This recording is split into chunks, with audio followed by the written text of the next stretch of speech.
What did you get?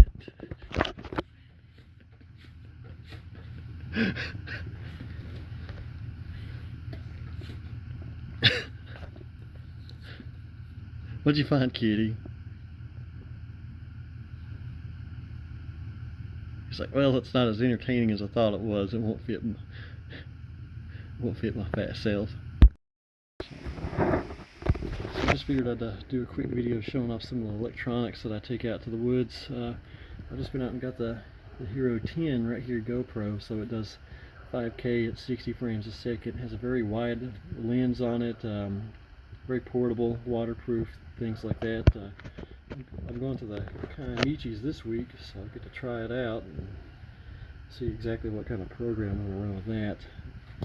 So then we come over, and what I've used for a really long time is expensive, and the audio that it picks up it's not what I'm looking for. You know, I'm not a big audio engineering guy. I don't really understand this stuff really well, but the best way I can explain it is that it's sensitive. It picks up what I need it to pick up, but what is recorded on the device isn't what I hear with my ears. I want to be able to like actually hear back exactly what I heard with my ears when I'm watching stuff. I'm just not got that yet. I don't know if it's just a matter of how much money I spend on the stuff, or if I'm just missing the mark.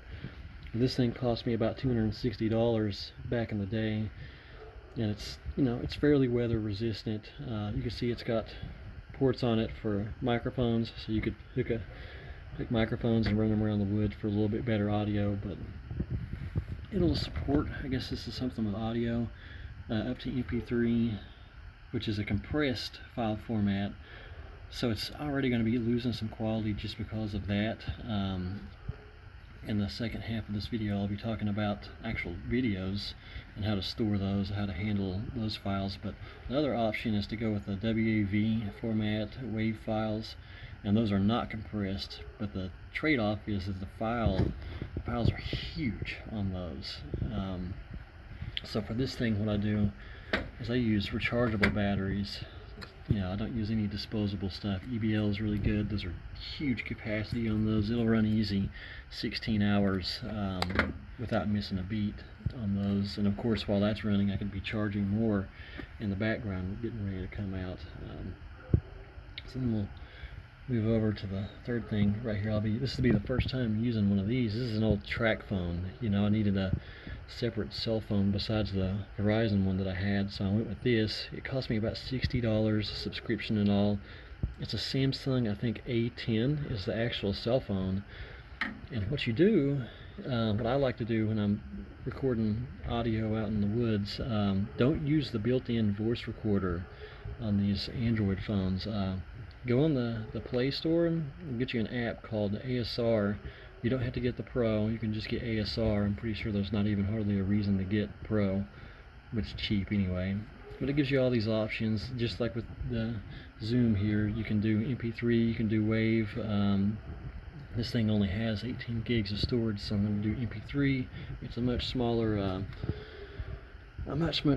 file format. And one thing I wanted to point out, so this is my first time trying them both at the same time, I'm willing to bet that I'm going to be more pleased with the audio that I get out of this little $60 cell phone than what I am with the $260 Zoom recorder that I got here. And so that kind of brings me to another point. It's like, well, look at how much smaller and cheaper that is compared to the actual audio recorder. And I can put a waterproof case on that and just leave it out in the woods indefinitely, basically, because I can plug it into one of these and just have that going and going and going basically for a week straight. Probably I think I could probably run it without ever having to check on it. So that's an idea I'm going to be trying out at some point, especially if I'm pleased with the way this thing performs. But anyway, we come back over here. I just mentioned this, so I used this when I was in the Marines a lot. This thing, you can charge wirelessly. It's got a built-in flashlight that's pretty bright. It can be charged through two different ports right here. So both the different types of USB right there. So it charges pretty fast. And then it can also charge two different devices at the same time. The solar panel on this is great. It would take several days of direct sunlight to actually charge the whole thing. I've tested it out. but it's good for an emergency. So if the thing runs out and you need a quick charge on your cell phone, it's got you covered there. Yeah, these things are super hit or miss because the ports are sometimes very low quality, and you'll hear like a high-pitched hissing sound when you're dealing with them. And what that is it's the contacts basically melting inside of them. So if you ever hear that and you got one of these things plugged into your phone, don't unplug it, or at least feel around and see if there's any kind of heat, because they will basically just melt the metal inside of them. But I've never had that problem with this brand, and that's the Tech Blues. It's 30,000 milliamps, so it's a huge capacity on it, and yeah, I mean, it just does great. Then we come back over to another little device right here that I think everybody should have out in their car. We've got the inverter, about $40 on Amazon, that I keep with me.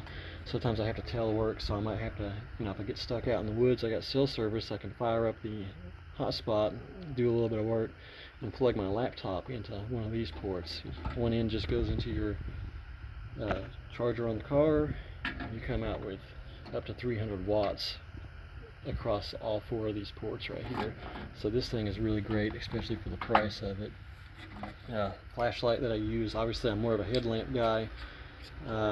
Phoenix makes some really great flashlights. Just be careful of the heat, because they will absolutely just melt themselves down. That's why I keep it unscrewed like that, because if it's down like that and it accidentally comes on, let's see here, see if I can get it to do it. And that's just, well, if that was just sitting in your backpack and it was on, it will absolutely catch fire. So yeah, definitely watch yourself with that. But so that's just the actual showing it all off. The cell phone that I'm recording with is a S8 Plus, just cheap. You can get one for $100 now.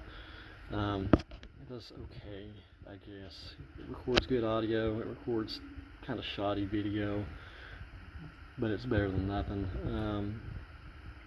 But anyway, I'm going to move inside now for the other part of it.